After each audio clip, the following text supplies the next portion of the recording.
নমস্কার, welcome to মনের রান্নাঘর। মনের রান্নাঘরে তোমাদের সবাইকে স্বাগত। আজ আমি বানাবো মাছের এক অসাধারণ রেসিপি, যেটা খেতে কিন্তু দুর্দান্ত হয় এবং কম সময়ের মধ্যেই তৈরি করে নেওয়া যায়। ঘরে থাকা উপকরণ দিয়েই তৈরি করে নিতে পারো, আর গরম গরম ভাতের সাথে কিন্তু জমে যাবে। অনেক সময় ফ্রিজে 2-3 রকমের মাছ বেঁচে যায়, তো সেগুলো ধরো একটা দুটো করেই পিস রয়েছে, তো সেই সমস্ত মাছ একসাথে মিলিয়ে এই রেসিপিটি তৈরি করা হয়, যেটা আমার মা মাঝে মাঝে বাড়িতে বানিয়ে থাকে।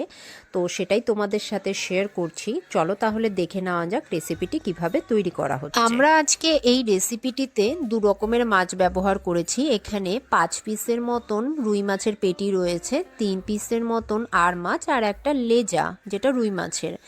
এই মাছগুলোতে এখন লবণ, হলুদ এবং লঙ্কার গুঁড়ো দিয়ে ভালো করে মেখে 10 মিনিটের মতন রেখে দেবো, যাতে করে মাছের ভেতরে লবণটা ঢোকে। তোমরা চাইলে তোমাদের ঘরে বেঁচে যাওয়া আরও যদি কোনো রকমের মাছ থাকে, 3-4 রকমের মাছ দিয়েও তৈরি করে নিতে পারো। প্রথমে একটা মশলার পেস্ট বানিয়ে নিচ্ছি। এখানে আমি দিয়ে দিলাম 4টা কাঁচা লঙ্কা, 1 ইঞ্চি সাইজের আদার টুকরো, আর 5 কোয়ার মতন রসুন, আর একটা টমেটো। এখন এটা একটা স্মুথ পেস্ট বানিয়ে নেব। কড়াইয়ে দিয়ে দিলাম সর্ষের তেল। এই রান্নাটিতে কিন্তু অবশ্যই করে সর্ষের তেলই ব্যবহার করবে, তাতে করে রান্নার টেস্টটা অনেকটা বেড়ে যায়। এরপর মাছগুলো ছেড়ে দিচ্ছি।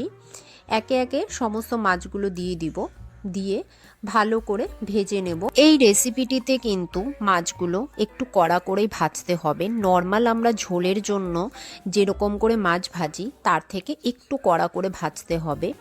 তো মাছটা দেখো এক পাশ ভাজা হয়ে গেছে, উল্টে দিয়ে আর এক পাশও ভালো করে ভেজে নিলাম। এখন মাছগুলোকে তুলে নিচ্ছি। এইভাবে করে বাকি মাছগুলোও ভেজে নেব। ভাজা হয়ে গেলে এই তেলের মধ্যে আমি আরেকটু সর্ষের তেল অ্যাড করে দেব, 2 থেকে 3 চামচের মতন। তেলটা গরম হয়ে আসলে এর মধ্যে অ্যাড করে দেব কেটে রাখা আলু। এখানে আমি বড় সাইজের একটা আলু নিয়েছি। আলুর মধ্যে এখন দিয়ে দেব সামান্য পরিমাণে লবণ। লবণটা দিলে আলুটা একটু সেদ্ধ হয়ে আসবে ভাজার সময়। তো একটু সময় নিয়ে লাল লাল করে আলুটাকে ভেজে নেব। আলুটা দেখো ভাজা হয়ে গিয়েছে, এখন আলুটাকে তুলে নিচ্ছি। এরপর এই আলু ভাজা তেলের মধ্যে ফোড়নে দিয়ে দিলাম গোটা জিরে।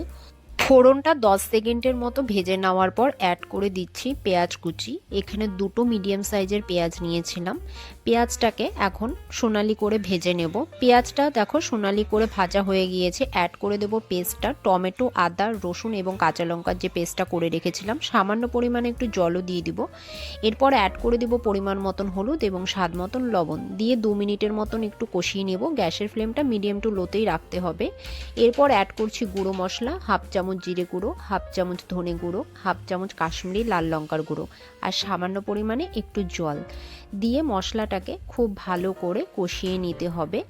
আর এই টাইমে কিন্তু গ্যাসের ফ্লেমটা অবশ্যই তোমরা মিডিয়াম টু লোতে রাখবে। এখন মশলাটাকে ঢাকা দিয়ে দিয়ে কষাবো 5 থেকে 6 মিনিটের মতো, যতক্ষণ না পর্যন্ত মশলার কাঁচা গন্ধ যাচ্ছে। 5 থেকে 6 মিনিট পর দেখো মশলা থেকে তেল ছেড়ে গিয়েছে। এখন এই টাইমে অ্যাড করে দেব ভেজে রাখা আলু। আলুটা দিয়ে আবারও 2 থেকে 3 মিনিটের মতন কষিয়ে নেব ঢাকা দিয়ে দিয়ে, যাতে করে আলুটাও কিছুটা সেদ্ধ হয়ে যায়, আর বাকিটা গ্রেভি যখন দেব তখন সেদ্ধ হবে। তো দেখো 3-4 মিনিটের পর আমাদের আলুটা কিন্তু মোটামুটি 80% মতন সেদ্ধ হয়ে গেছে, আর মশলাও খুব ভালো করে কষে গিয়েছে।